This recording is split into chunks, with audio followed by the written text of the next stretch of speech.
Chapter unit and dimension का question number 8 है, जो एक्सरसाइज में का है। तो क्वेश्चन 8 में दिया हुआ है,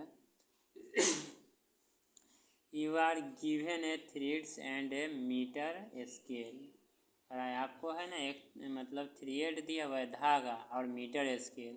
तो how will you estimate the diameter of the thread.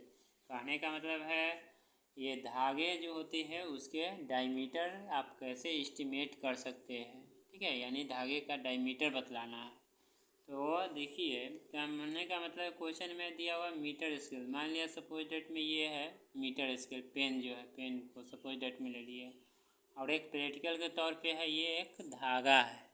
यहाँ देखिए ध्यान से, अब क्या करना है, इस धागे को है ना इस तरह से हमें रैपिंग करना है, यानी इस तरह से लेना है, ठीक है।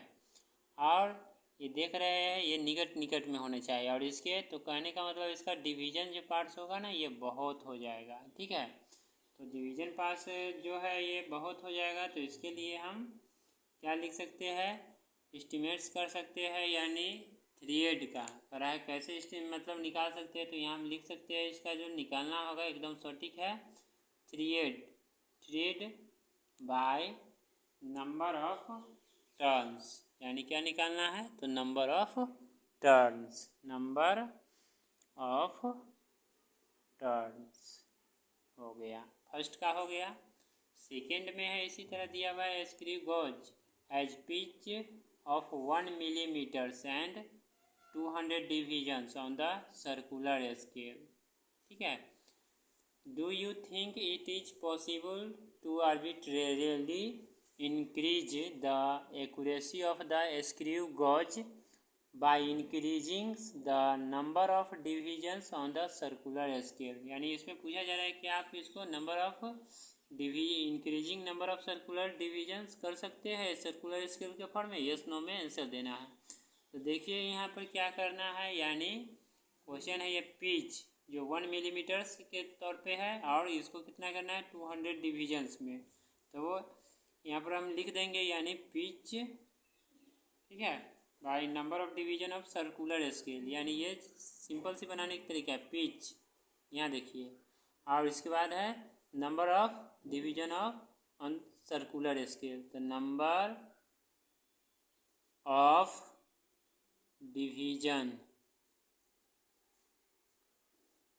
सर्कुलर स्केल, किसका करना है, सर्कुलर स्केल। तो कहने का मतलब इसको बनाने की ज़रूरत नहीं है, सिंपल सी है। तो कहने का मतलब है 1/2000, यानी ये 2000 को जो डिवाइड करेंगे ना, तो हमारा ये जो लिस्ट काउंट होगा, लिस्ट काउंट ये बहुत ही कमते जाएगा। यानी जितना ये बहुत है, तो यहाँ पर लिख देंगे इट इज़ नॉट पॉसिबल। क्या हो जाएगा, it is not possible, okay, simple सी लिख देंगे। यानी 1 जैसे 2000 इसको करना है बहुत, ये मिलीमीटर में तो ऐसे ही दिया हुआ है, तो बहुत छोटा से छोटा आएगा स्मॉल, तो इसलिए यहाँ पर लिख देंगे इट इज़ नॉट पॉसिबल। यह क्या होगा, डिक्रीज करेगा, करेगा क्या, डिक्रीज करता जाएगा। फिर है 8 का ही क्वेश्चन, ये नंबर सी में है। दिया हुआ है the mean diameter of a thin brass rod is to be measured by vernier calipers. Y is a set of 100 measurements of the diameter accepted to yield a more reliable estimate than a set of 5 measurements only। कहने का मतलब इस question में कह रहा है कि आप ब्रास रॉड है, ठीक है, जो एक थिन ब्रास रॉड है डायमीटर के तौर पर, और उसका मेजर किया जाता है वर्नियर कैलिपर्स से।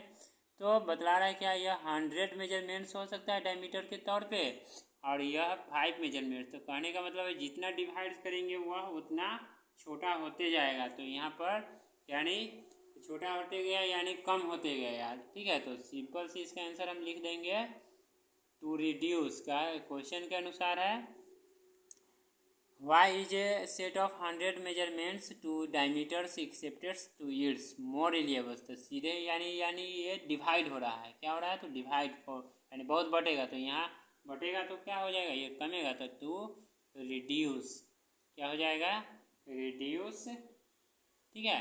और ये पढ़े है एरर के फॉर्म में, तो वही है टू रिड्यूस एरर। ये सिंपल सी आंसर। Thank you.